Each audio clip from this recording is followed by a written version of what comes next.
So 6 o'clock, Tuesday, February 10th, Town of Hennessey Board of Trustees regular meeting. Town Hall, Council Room, 6 p.m. Call to order and roll call, please. Randy? Here. John? Here. David? Bert? Here. Harold? Report from the Town of Hennessey ad hoc agencies. I know you guys had a meeting. I wasn't able to attend. Oh, I guess that was before last month, wasn't it? Okay. I'm all messed up. I think it's like February, I think it's next week. It's supposed to. Okay. Consider approval of consent agenda. Approval of the minutes of the previous month's meeting. Approval of claims as follows. General Fund, $21,674.52. RSTF, $44,074.98. Sam Snyder, $1,597.17. Previous month's claims, $12,927.12. Town Treasurer's Report. Transfer $280,993.22 from CDBG checking to Town of Hennessey money market account ending in 3076 to include fund balance transfer from CDBG to RSTF fund street improvement. This was money that was reimbursed from CDBG 22 and never transferred the funds where expenses were paid. Approve a budget amendment BA 26-1 and BA 26-2. What's that for? It looks like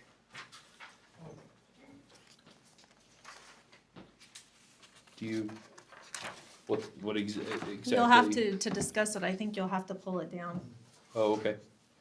Do you want it discussed? I just didn't know what it was. It's on page 43, Barb.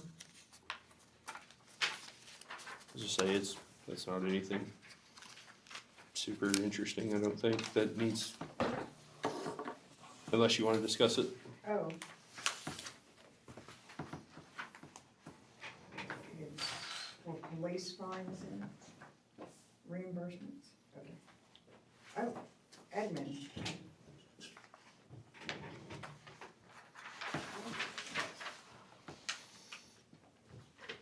Oh, but you can always ask the question in citizens' comments, right?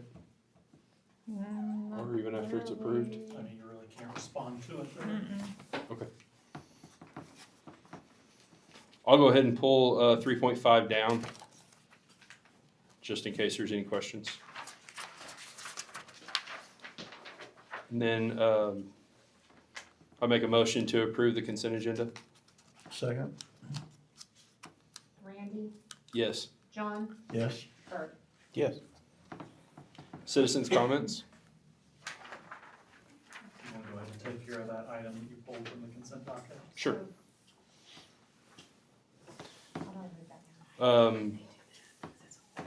Okay, let me look at it.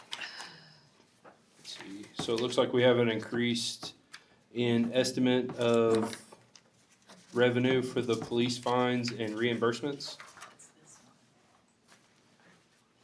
And then an increase in appropriations.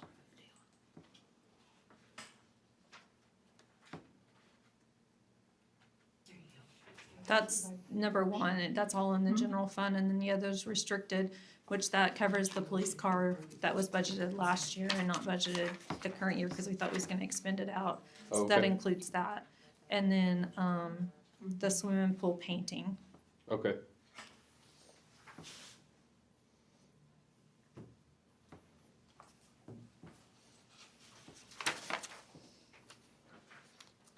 Have any questions?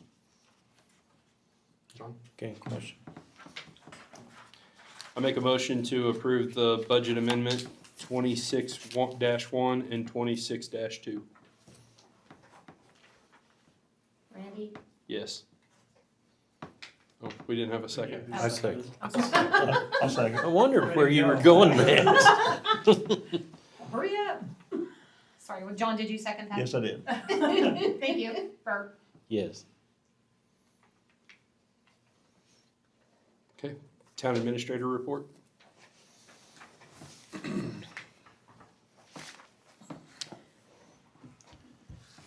Just a few things. We're still talking with the Mercy MS. I got an email from him today. He's been out with his mom in the ICU, so, I would like to propose that the board get together at a special meeting to, invite Mr. Dixon down and see, you know, how we can continue until, but looking at the numbers, we do need to talk about requesting from, the county commissioners, the 522 district.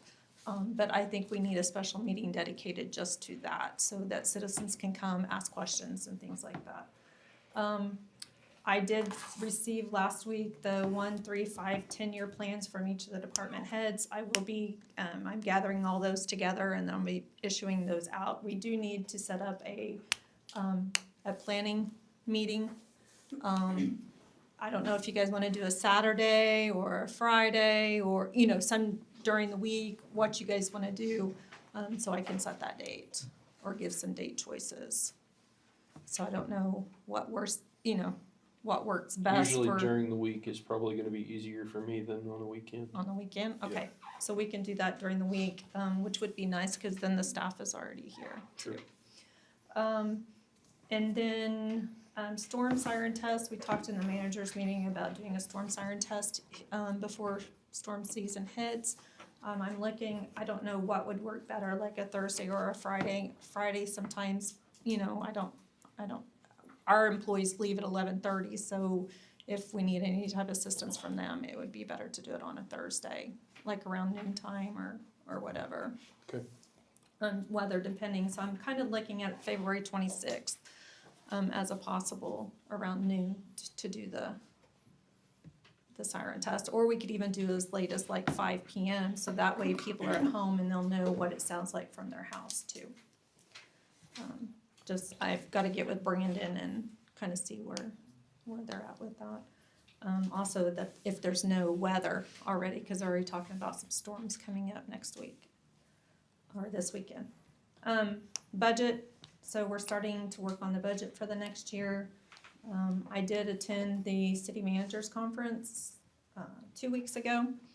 Got some pretty good information from that, maybe a possible program for the firemen and the police officers. It deals with like PTSD and stuff like that. It was really, you don't realize how much like wrecks or even like in the police world, different things affect you and you just kind of push it to the back of your head and your body never recovers from it. It keeps pushing, and then, you know, you get to, I mean, your life kind of goes to blows. So it was kind of informational. That's something I may bring for the fire and the police department to help them with the different things that they see.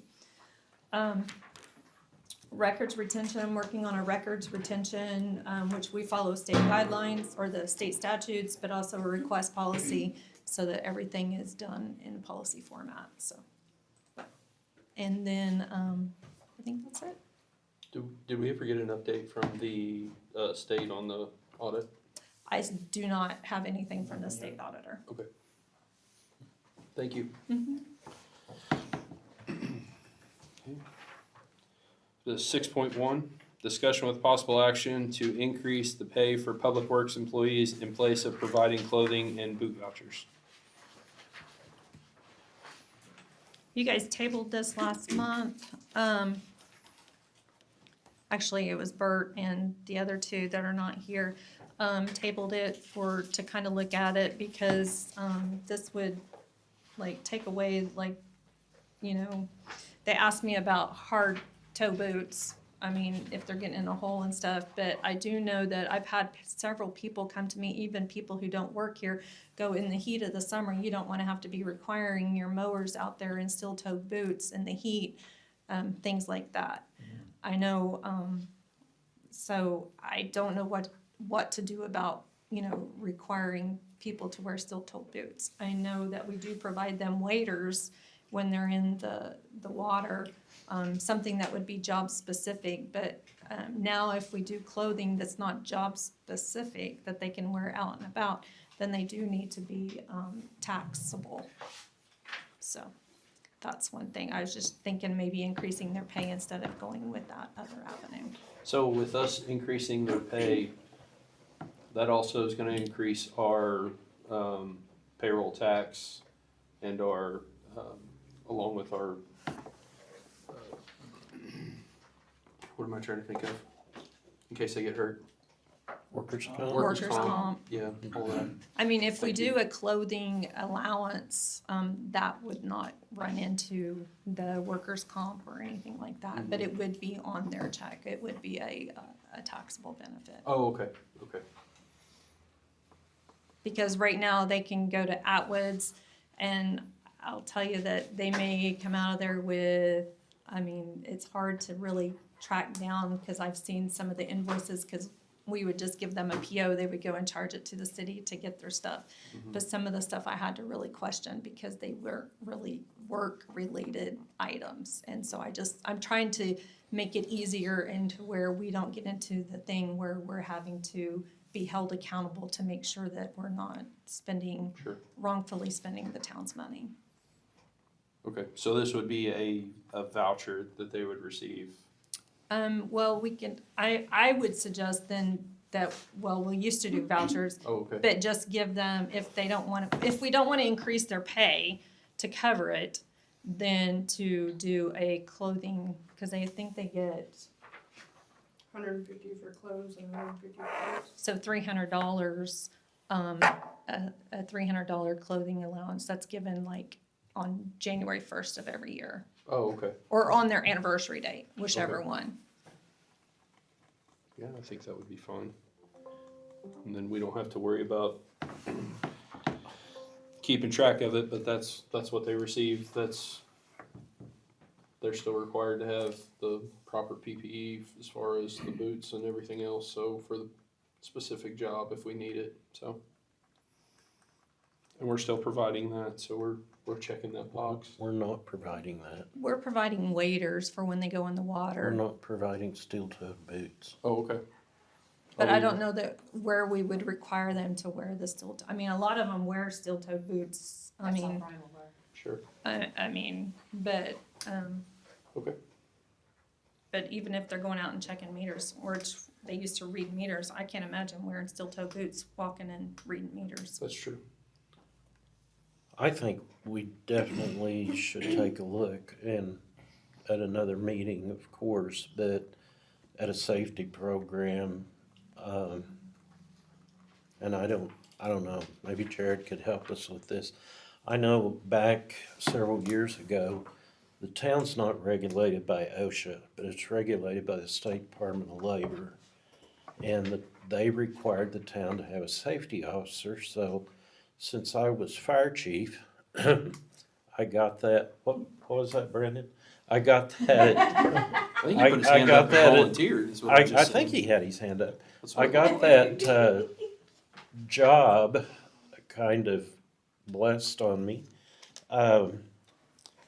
And there were a lot of things that the town had, and steel-toe boots was one of those. And I totally get that when they're reading water meters and things of that nature. So I don't know if there could be a policy that, The department, I mean, we have an old policy in which the Department of Health came, I think, 4 or 5 years ago, and we pulled out that policy. And they said, as long as you can document that you're having trainings and you're having, things like that, which we do, then, I mean, we're good, we're covered. we're covered there. But they did not say that they require anything like that. So, but I will check into that because we probably need to bring that safety policy and update it, Yeah. so. I just think it'd be a good idea just to protect the town in case somebody was hurt and So, How long have we had the policy of getting them $300 worth of boots? since and I've clothes? been here. Since you've been here? 20 years. Well, okay, so I say that 20 years, last month. Okay. So back in the day, when I first started, we would go buy them boots. And then, we had a uniform service. But the uniform service cost so much money. Yeah. That it was cheaper just to give them, a voucher to go get the clothes, you know, like the jeans and the things like that. I will say it's hard to find a pair of steel toe boots for $150. Oh, I'm sure. Yeah. I'm sure. We go to every Atwoods, Brian and I hit probably 3 Atwoods every time we go, just to see which ones. So, Hey, if this has been the same amount for 20 years, you can't buy the clothes you could 20 years ago for $300.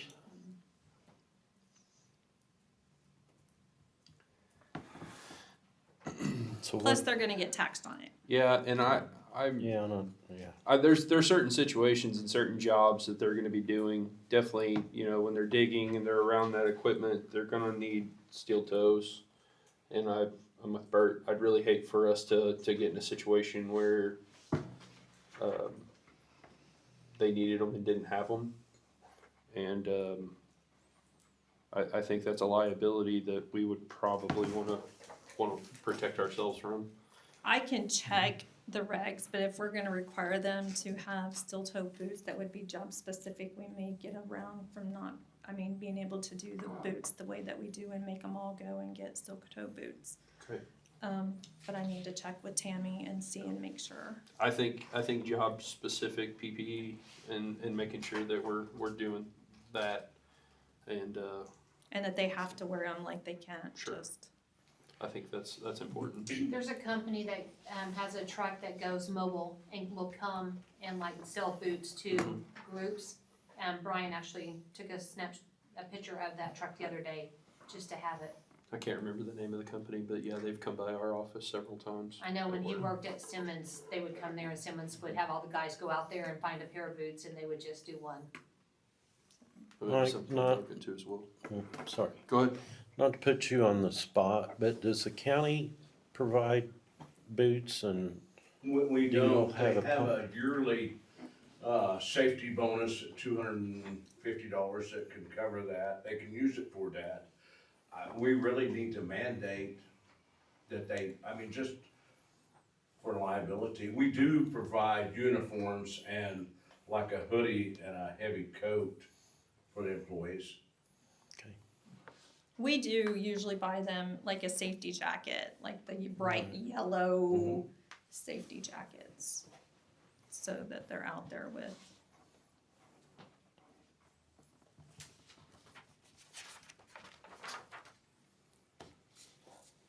Yeah, the county's uniforms are very nice. They all look good. All the county uniforms, they look nice. With the new uniforms that everybody's got, and they're all matching. It is, when they It's have, nice. like so many pairs, that way they can, if they get something, spilt on them, they can, Sure. change. I think it was a really good deal. So where did you guys get them? Centok, Yeah, that's what we had before. Is it still expensive? it is a little expensive.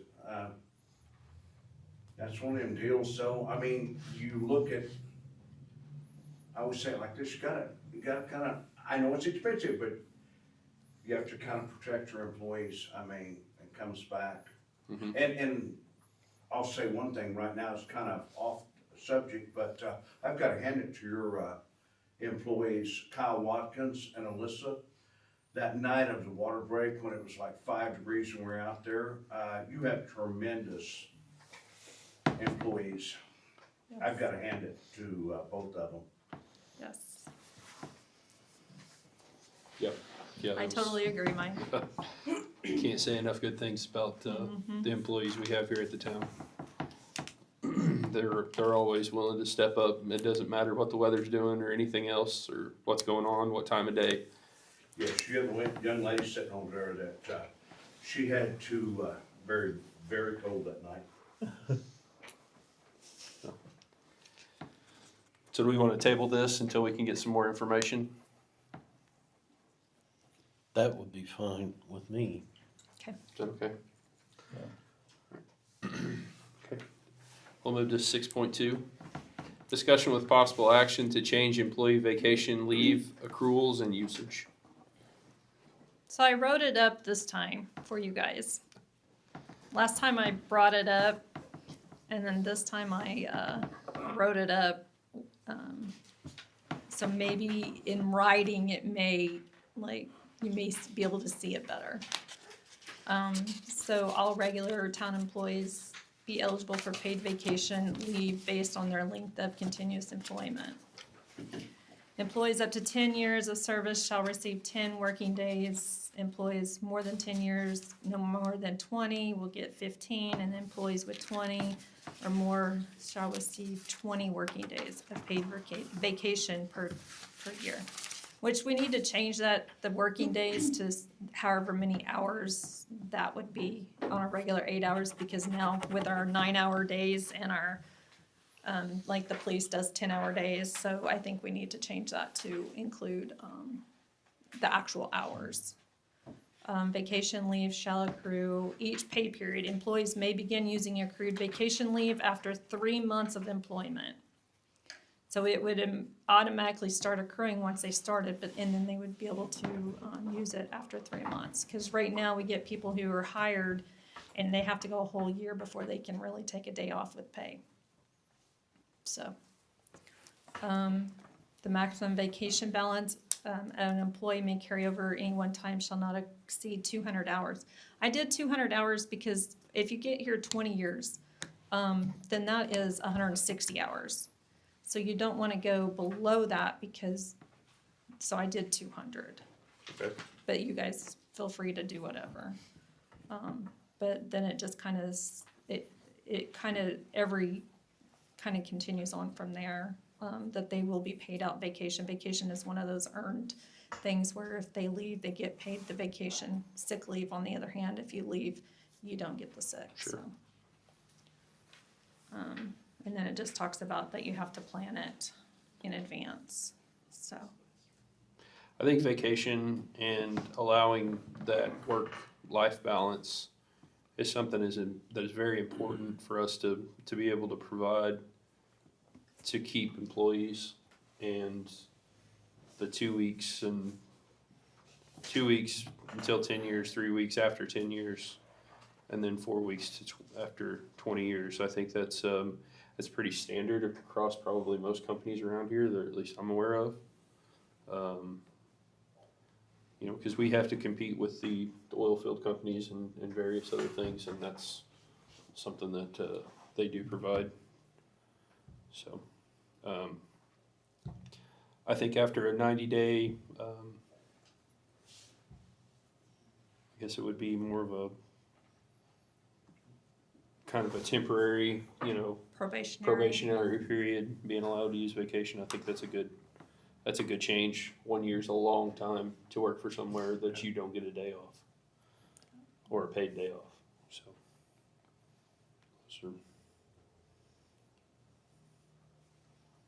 Because like one of our new officers, he got married and he had to, I mean, they finagled the schedule around where he got all his hours this 1 week, because police officers are different. They don't get overtime. It's in a 2-week period. And so he was able to work a bunch of hours the first week and be able to take off the second week for his honeymoon. So because he's still in that, Sure. Still in the window. Well, and just life happens. There's a lot of things that, you know, you can't control that you may need a day off for, so. No, I like this change. Yeah, everything sounds good to me on it.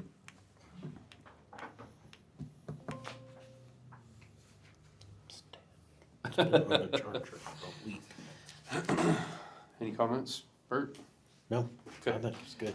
I make a motion to accept the change, employee vacation leave and accruals usage as written. Second? Does that though include the change for switching it from days to hours? So it'll be 80 hours for the, up to 10 years, 120 for the 10 to 15, or 10 to 20 years, and then 160 hours for 20 Yes. years more.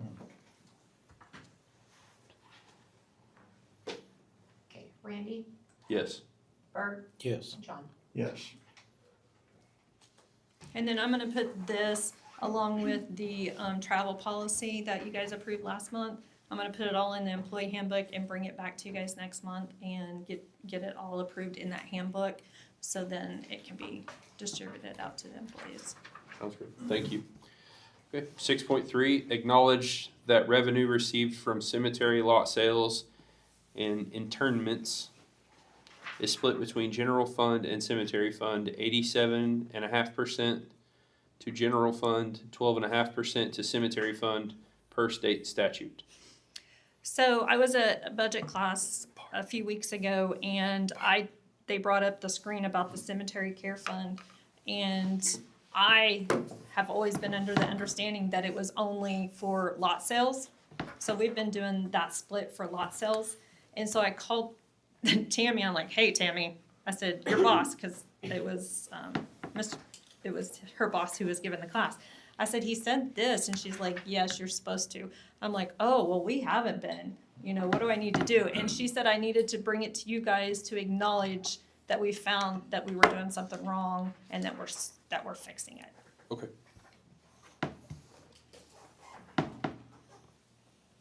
I make a motion, do we need a motion for that, just to acknowledge? Yes. I make a motion to acknowledge that revenue received from cemetery lot sales and interments is split between general fund and cemetery fund at 87.5% and 12.5% per state statute. Second. Bert, Yes. Randy, Yes. John. Yes. 6.4, discussion with possible action to award the bid for the MRDAF road improvement to Mitchell Road.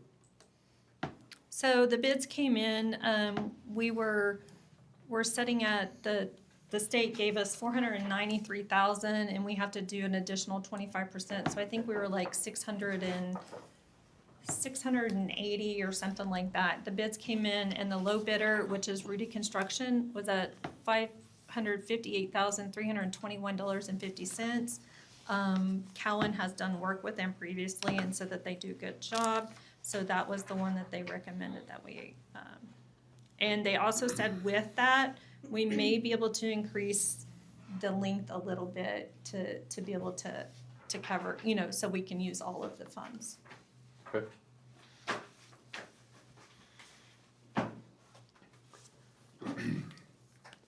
I make a motion to approve the bid from Rudy Construction of $558,321.50 for the MRDAF road improvements. Second? Randy, Yes. Bert, Yes. John. Yes. Okay. Discussion with possible action to accept fiscal year 2024-2025 annual audit. I sent out the audit, I got it, well, Tammy's been helping me pressure them to get it done, and they got it done on Friday, because they sent me a letter that had to be signed back to them, yesterday. And so, they released it yesterday afternoon, and so I was able to get it on the agenda because the state's gonna start taking away our gas excise tax, because they haven't received it by January 1st. So trying to get this, yeah. If you don't do your audits within 6 months, then the state will start withholding your gas excise tax.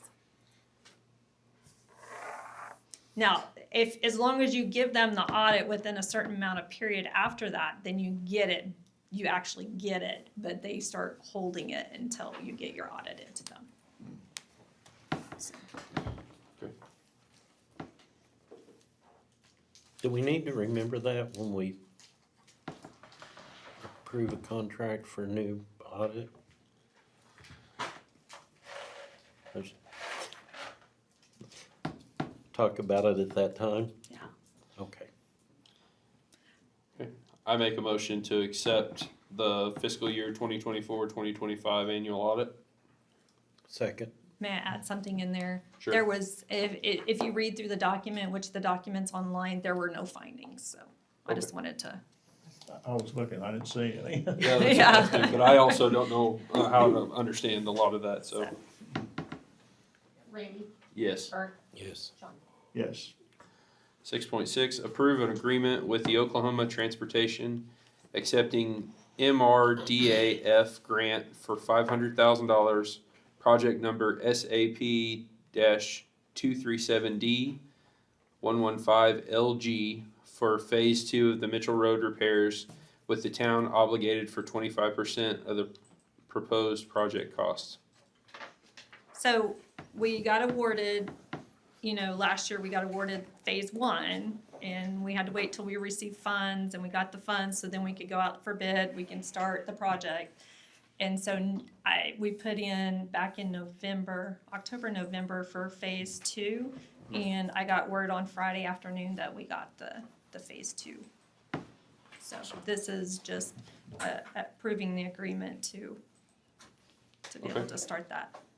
And we're still checking in to see if, since we just went out for bid for the exact same thing for 1,700 feet, if we can do the next one with the same contractor, because it would be the same actual bid.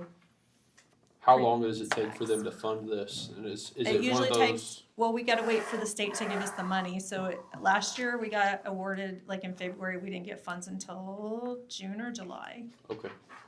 So it's a possibility that they could still be under construction whenever Yeah.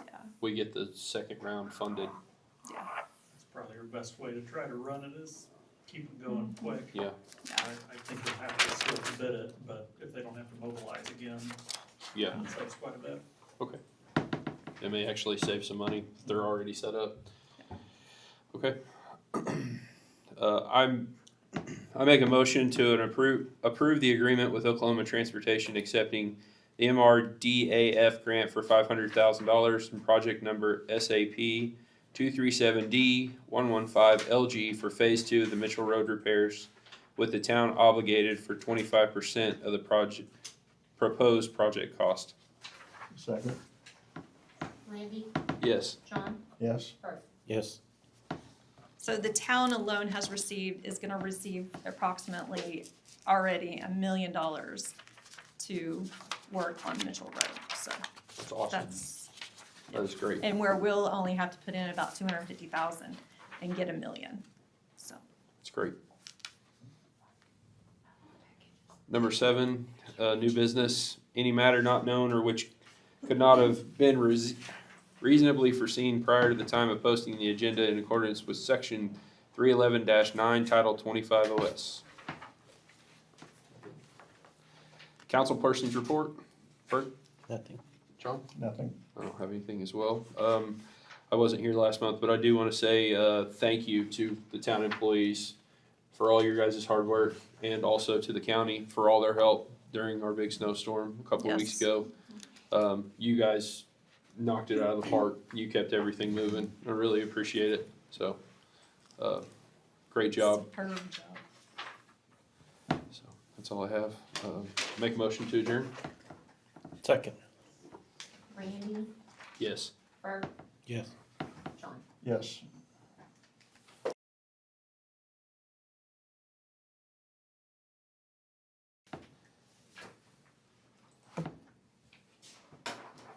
Why do I need to sign back in? I'm still signed in. I just want to go to the other meeting.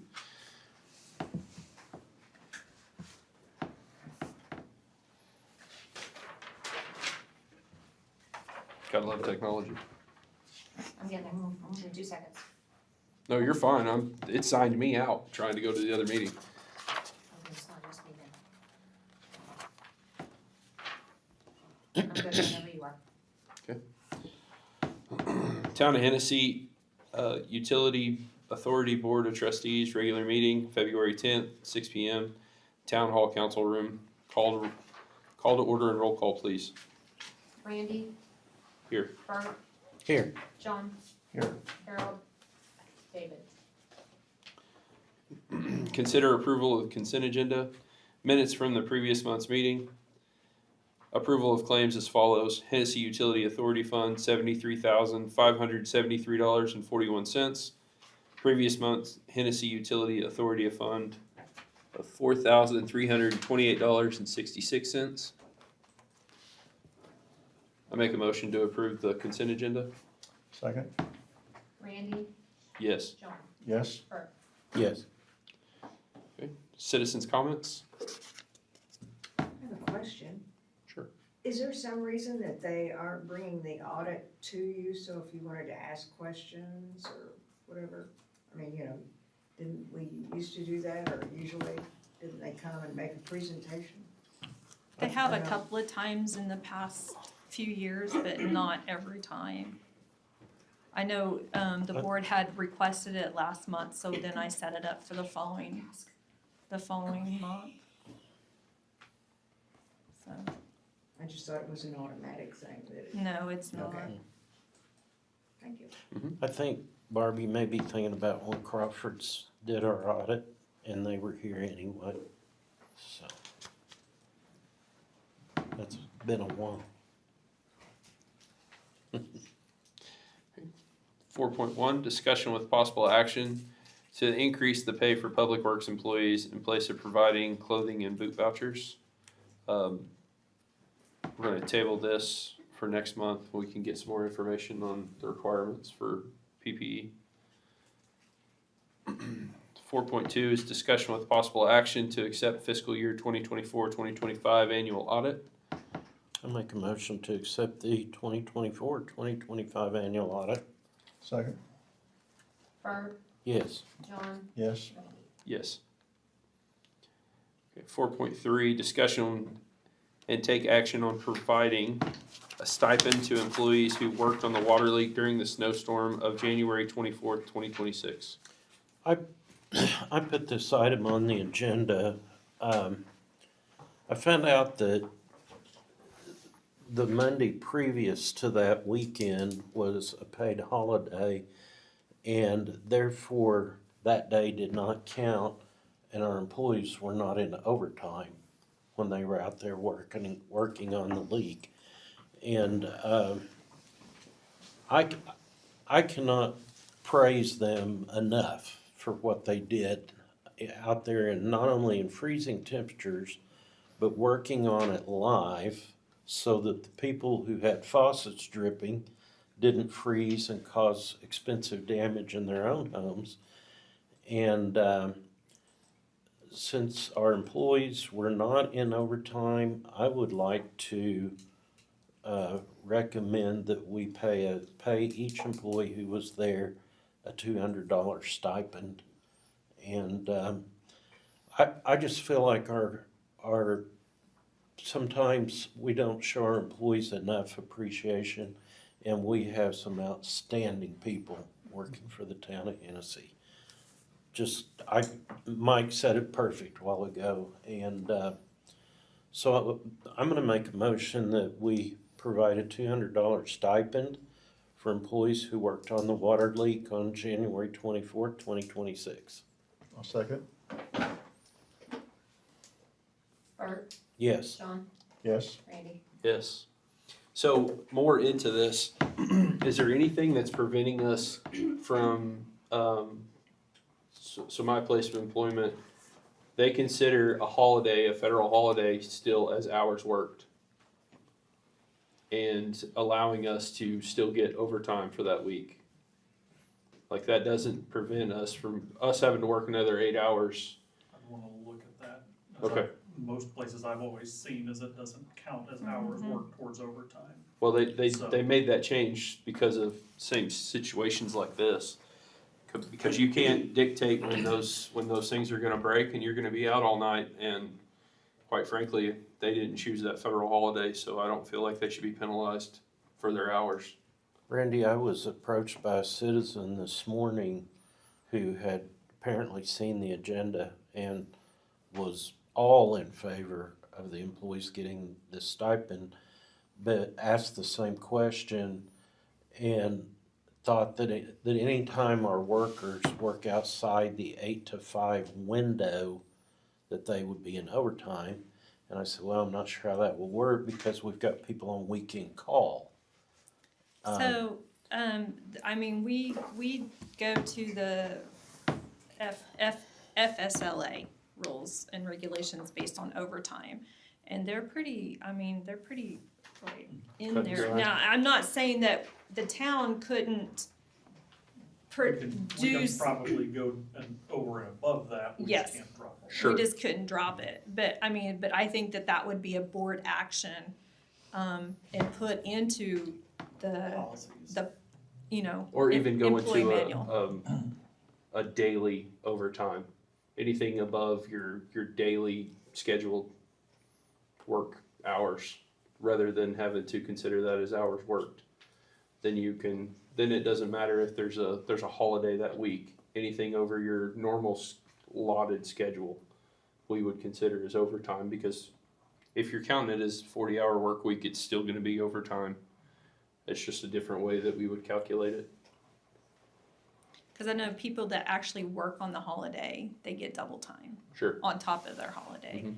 Mhm.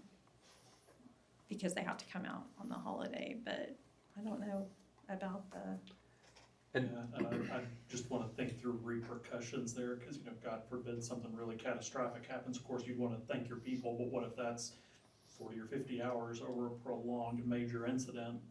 If you've got it in your policy, you have to do it, Mhm. as opposed to wanting to do it. Obviously, I think you're doing the right thing here by saying, hey, we recognize that we wanna make it right, but do you wanna, as bad as it sounds, do you wanna have to make it right, living within the budget that you've got? Sure. not only that, I know that if there is a declared disaster, then we have to go on federal guidelines, and I know that would not, you have to show them 40 hours of work. And then, they would not take holidays into consideration on that, Reimbursement. for reimbursement on those too. Like a FEMA reimbursement, yeah. Well, I think in those certain situations, if we have the means, we still want to take care of our Sure. employees Oh, I at that situation. So, if they're working those hours, then they should be compensated for those. It's time away from their family. So, I really think it's important as a board member that we show our appreciation to our people and recognize them for jobs well done.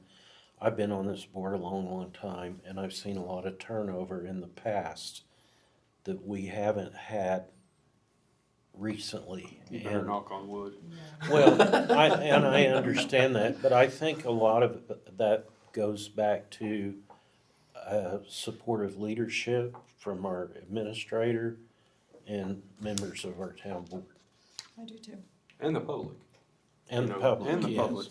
I think that the public is very supportive, and they see them out there, and you always have a few critics, but for the most part, I think everybody appreciates everybody's work, so. Okay.